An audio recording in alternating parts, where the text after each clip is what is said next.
रात का गहरा सन्नाटा, जब दुनिया अपनी सारी भाग दौड़, सारे शोरगुल को समेटकर एक अदृश्य शांति की चादर ओढ़ लेती है। क्या आपने कभी इस गहन मौन में अपने हृदय की गहराइयों में झांक कर देखा है? क्या आपने कभी महसूस किया है कि आपके आसपास मौजूद लोग, जिनके साथ आप हंसते हैं, रोते हैं या बस खामोशी में बैठते हैं, वे वास्तव में आपके जीवन में महज एक संयोग नहीं है? क्या आपने कभी सोचा है कि कुछ रिश्ते इतने गहरे, इतने अनजाने और इतने मजबूत क्यों होते हैं, जैसे उनका धागा सिर्फ इस जन्म तक ही सीमित नहीं है, जैसे वे समय के पार से आपसे जुड़े हों? ये केवल एक इत्तेफाक नहीं है कि कुछ लोग हमारे जीवन में आते हैं और हमारी आत्मा की गहराई में एक हलचल पैदा कर जाते हैं। जब आप किसी से पहली बार मिलते हैं और आपकी आत्मा आपके तर्क और मन से पहले ही उसे तुरंत पहचान लेती है, ये केवल कुछ भूली भिसरी यादों या अनुभवों की बात नहीं है। ये आपकी आत्मा की उस अनंत यात्रा का परिणाम है जिसे आप कई जन्मों से, कई शरीरों में जीकर यहाँ तक लाए हैं। नमस्ते सोल शक्ति परिवार, आज हम एक ऐसे रहस्य पर से पर्दा उठाने जा रहे हैं जो हमारे हर रिश्ते की नींव में छिपा है। हम जानेंगे कि क्यों कुछ लोग हमें फूलों की तरह मिलते हैं और क्यों कुछ का कांटों की तरह चुभते हैं, और इस सब के पीछे का आध्यात्मिक विज्ञान क्या है, जैसा कि हमारे गुरु परमहंस योगानंद जी ने हमें सिखाया है। परमहंस योगानंद जी कहते हैं कि हमारा वर्तमान जीवन हमारे ही पतित कर्मों का एक प्रतिबिंब है। हम सब एक विशाल दिव्य नाटक के पात्र हैं और हमारी पटकथा हमारे ही पूर्व संचित कर्मों द्वारा लिखी गई है। कल्पना कीजिए कि जीवन एक विशाल वस्त्र है जिसे कर्म के अनगिनत धागों से बुना जा रहा है। हर विचार, हर शब्द, हर कार्य जो हमने कभी भी किया है वह एक धागा है, और हमारे रिश्ते वे इस वस्त्र के सबसे जटिल, सबसे रंगीन और सबसे महत्वपूर्ण पैटर्न हैं। हर वो व्यक्ति जिसे हम अपने जीवन में पाते हैं, हमारे माता पिता, हमारे भाई बहन, हमारे मित्र, हमारे जीवन साथी, यहाँ तक कि वे लोग जो हमें चुनौती देते हैं, वे सब हमारे पूर्व जन्मों के कर्मों के धागों से हमसे बंधे हैं। कुछ धागे सुनहरे हैं, प्रेम और आनंद से भरे। कुछ धागे उलझे हैं जो क्रोध, भय या अधूरेपन से बुने गए हैं। योगानंद जी सिखाते हैं कि आत्मा कभी भी खाली हाथ नहीं आती, वह अपने साथ अपने कर्मों का पूरा लेखा जोखा लेकर आती है, और ये जीवन उस हिसाब को पूरा करने का, उस अधूरेपन को भरने का एक अवसर है। क्या आपके साथ कभी ऐसा हुआ है? आप किसी अजनबी से मिलते हैं और पल भर में ऐसा लगता है जैसे आप उसे सदियों से जानते हों। उनके साथ एक सहजता होती है, एक अपनापन होता है। उनकी उपस्थिति आपको शांत कर देती है। ये आपकी सोल फैमिली या आत्मिक परिवार का सदस्य हो सकता है। ये वह आत्मा है जिसने शायद किसी पिछले जन्म में आपसे गहरा प्रेम किया हो, आपकी सहायता की हो या आपके साथ साधना की हो। ये रिश्ता आपको इस जीवन में सहारा देने, आपको प्रेरित करने और आपकी आध्यात्मिक जर्नी में मदद करने के लिए लौटा है। ये एक पुरस्कार है, आपके ही अपने अच्छे कर्मों का एक मधुर फल। लेकिन उन रिश्तों का क्या जो पहली नजर से हमें बेचैन कर देते हैं? कुछ लोग हमारे जीवन में आते ही हमें अंदर से हिलाकर रख देते हैं। उनके साथ बिताया गया हर पल एक चुनौती लगता है। कभी कभी यह एक परिजन होता है जिसका व्यवहार हमें निरंतर पीड़ा देता है। कभी कोई ऐसा साथी जिसके साथ हमारा दिल जुड़ तो जाता है पर शांति नहीं मिलती। हम खुद से पूछते हैं, क्यों मेरे साथ ही क्यों? आखिर ये व्यक्ति मेरी जिंदगी में आया ही क्यों? आध्यात्मिक सत्य ये है कि ये रिश्ते भी संयोग नहीं है। ये वे आत्माएं हैं जिनके साथ हमारी कोई अधूरी कहानी बाकी है। परमहंस योगानंद जी के अनुसार ये वे लोग हैं जिनके साथ हमारी आत्मा ने पूर्व जन्म में कुछ अधूरा कार्य किया था।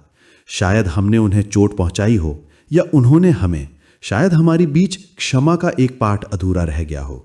शायद कोई ऋण बाकी हो जो चुकाया जाना है। ब्रह्मांड का नियम निष्पक्ष है। वह हमें तब तक एक ही परीक्षा में बिठाता है जब तक हम उसे उत्तीर्ण नहीं कर लेते। ये चुनौतीपूर्ण लोग असल में हमारे शत्रु नहीं हैं।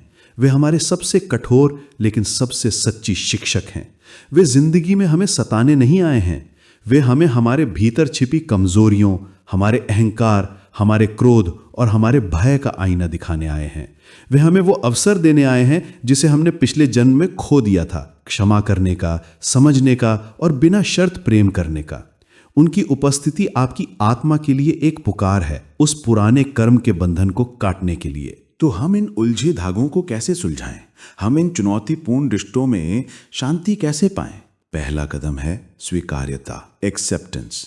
ये समझना कि जो भी हो रहा है वो आपकी आत्मा के विकास के लिए एक आवश्यक हिस्सा है। उस व्यक्ति को बदलने की कोशिश करने के बजाय खुद से पूछें कि ये रिश्ता मुझे क्या सिखाने की कोशिश कर रहा है। क्या ये मुझे धैर्य सिखा रहा है? क्या ये मुझे क्षमा करना सिखा रहा है? क्या ये मुझे अपनी आंतरिक शक्ति को खोजना सिखा रहा है? दूसरा और सबसे महत्वपूर्ण कदम है ध्यान, मेडिटेशन। परमहंस योगानंद जी ने हमें क्रिया योग का विज्ञान दिया है।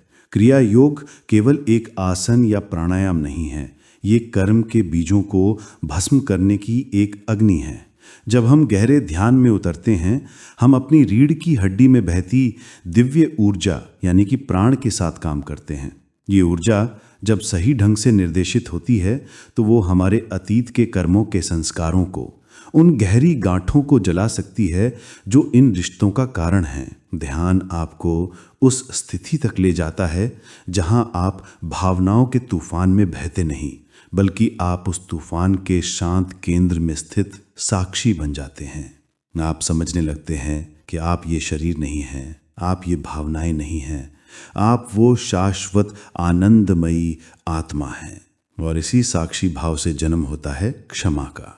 आप ये महसूस करते हैं कि जिस व्यक्ति ने आपको पीड़ा दी वो भी अपनी ही कर्म कथा का एक पात्र है, वो भी अपनी ही अज्ञान और दुखों से बंधा है। जैसे ही आप उन्हें मन ही मन क्षमा करते हैं, आप उस कर्म के धागे को काट देते हैं। आप खुद को और उन्हें दोनों को उस पुराने चक्र से मुक्त कर देते हैं।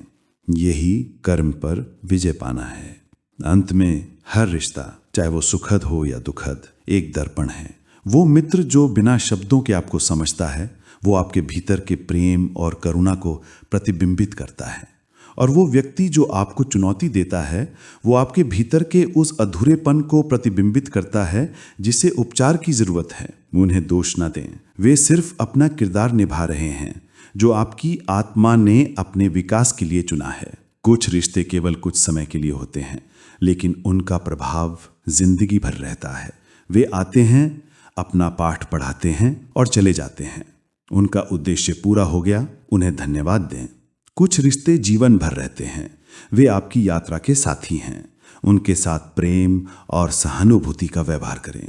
जब हम हर व्यक्ति में, हर रिश्ते में उस एक ही परमात्मा की लीला को देखने लगते हैं, तब हमारा दृष्टिकोण बदल जाता है। तब शिकायतें करुणा में बदल जाती हैं, क्रोध समझ में बदल जाता है।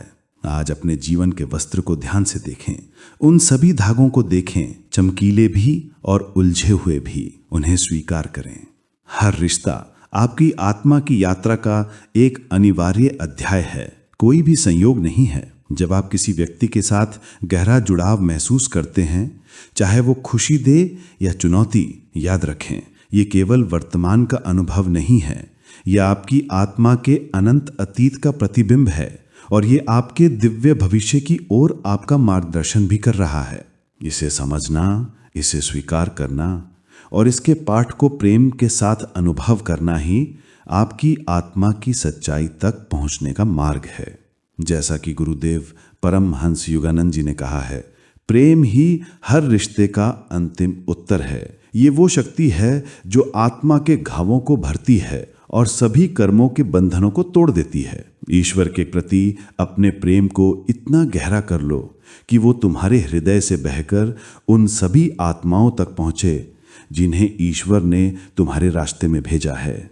आज के इस चिंतन को अपने भीतर उतरने दें। उन सभी आत्माओं को धन्यवाद दें जो आपकी इस यात्रा का हिस्सा हैं, और सबसे महत्वपूर्ण, अपनी आत्मा की उस आवाज को सुने जो हर रिश्ते में, हर अनुभव में आपको केवल आपकी सच्चाई से मिला रही है। आप सुन रहे थे सोल शक्ति। ईश्वर आपका कल्याण करें। प्रणाम।